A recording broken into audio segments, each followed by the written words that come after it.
Hello. Now we are going to look at surds. And a surd is just a number that has to be written with a square root. We can't simplify it or put it in the calculator to make it into a nice number. So an example or some examples of surds would be something like the square root of 2. We can put that into a calculator and get an approximate decimal for it, but we can't write it as a nice whole number or as a fraction. And 5 times the square root of 7, again, we can't get the square root of 7 to be a nice number, to be a whole number or a fraction. So these are surds. They must be written with a square root in order to be written exactly. Now that doesn't mean that any time we see a square root we have a surd, because if we had something like the square root of 16, we could write that as the square root of 4 squared, which is just 4.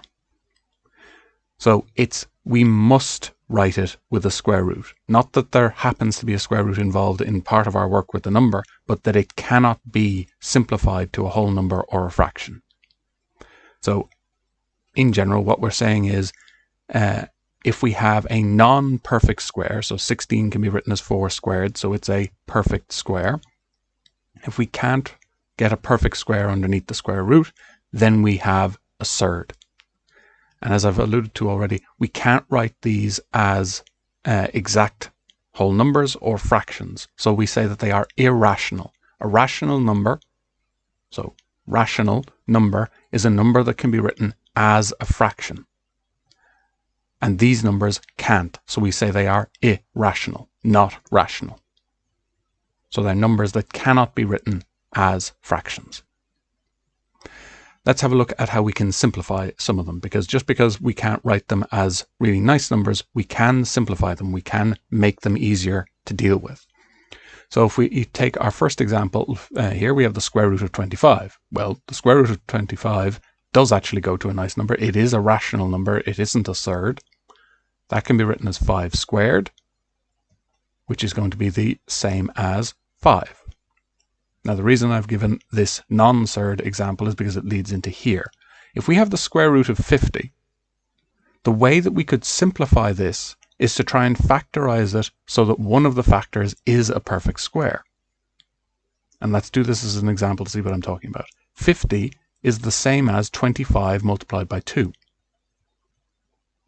Now, why would I bother doing that? Well, I would bother doing that because 25 is a perfect square. So I can simplify some of this number. I can't write it as a nice whole number or a fraction like I did here, but I can write some of it as a nice whole number. So what I can do is say, well, this 25 part here, I could say that this is the square root of 25 multiplied by the square root of 2. And this comes from our indices rules that we already know. The square root is a power of a half. So effectively, we have a power of a half on both of these things. We could write this as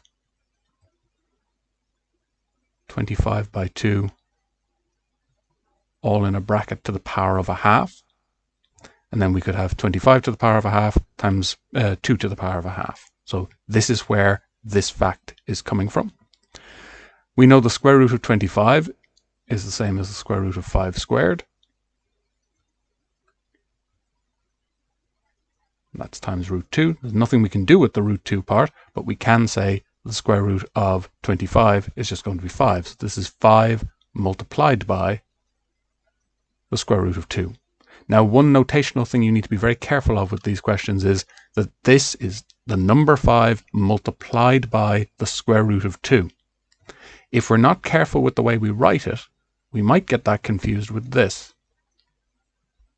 I know that they look a bit different as I've written them, and we want them to look different, but this would mean the 5th root of 2. What number would you multiply by itself 5 times in order to end up with 2?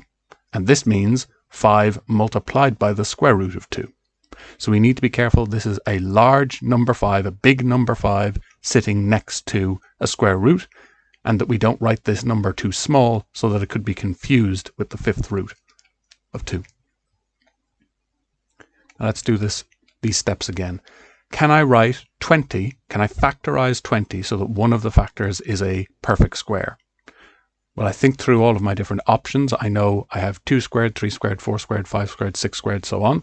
Can any of those work as factors of 20? Well, I think 2 squared, 4 is a factor of 20. So I could write 20 as 4 by 5, which would mean I'd have the same as the square root of 4 multiplied by the square root of 5. Square root of 4 is 2. So I would end up with 2 times the square root of 5.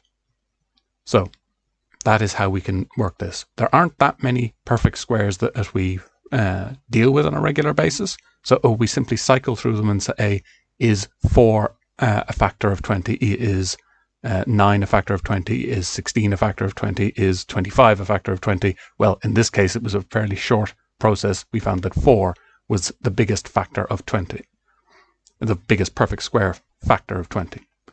Now that we can be given bigger numbers like this, and I don't know what all of the factors of 180 are off the top of my head, but I can go through this process that I just mentioned. I can go on my calculator and I can start looking for perfect square factors. So I can divide 180 by 4 and I get 45. Well, I can see that 45 has a perfect square factor of its own. So that's a fairly big number, or it has lots of factors. So I'm not going to go and say that 4 is going to be the perfect square factor I want. I'm going to keep trying for bigger numbers, bigger perfect squares, and see if I end up with something that doesn't have a lot of factors as my answer. So 2 squared, 3 squared would be 9. So what happens when we divide that by 9? Well, we get 20. 20 is getting better, but it still has lots of factors itself, some of which are perfect squares. So I keep going. 4 squared, 16 does not give a nice number, and 5 squared, 25 does not give a nice number. 6 squared, 36 does. So 180 divided by 36 gives me 5.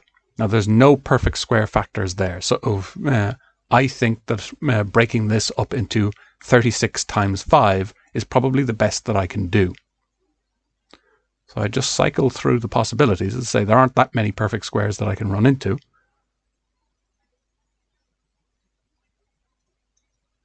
That they're likely to give. But I now have this 180 written as a perfect square times a number that doesn't have a bunch of factors to it. So I'm pretty confident that this is as good as I can do.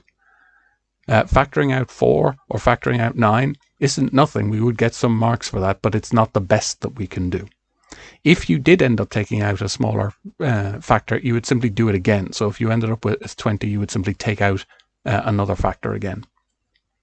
So we get the square root of 36 times the square root of 5.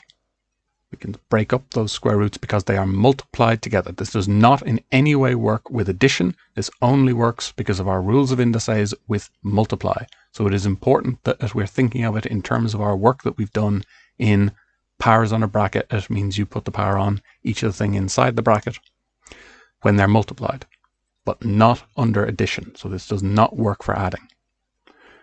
So we end up with 6 times the square root of 5. And that's as far as we can go. That's as simplified as we can make it. Now, in combination with the simplification, we can also be asked to add up stuff here. And I'm going to simplify this, and then we're going to talk about how it works. So we can write 18 as 9 by 2. So we can do the square root of 9 by 2 plus 5 root 2. The square root of 9 times the square root of 2, should put them in brackets, plus 5 root 2. So we end up with 3 root 2 plus 5 root 2.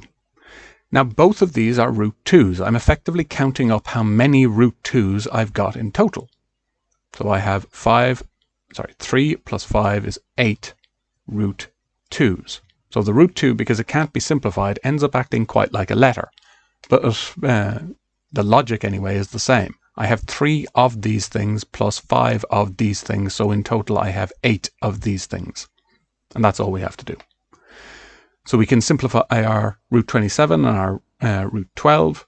and see if we can add them up afterwards. You can't necessarily every time, but a lot of the time they will give us ones that can. 27 can be written as 9 by 3. So again, you're thinking for perfect squares as a factor. And 12 can be written as 4 by 3.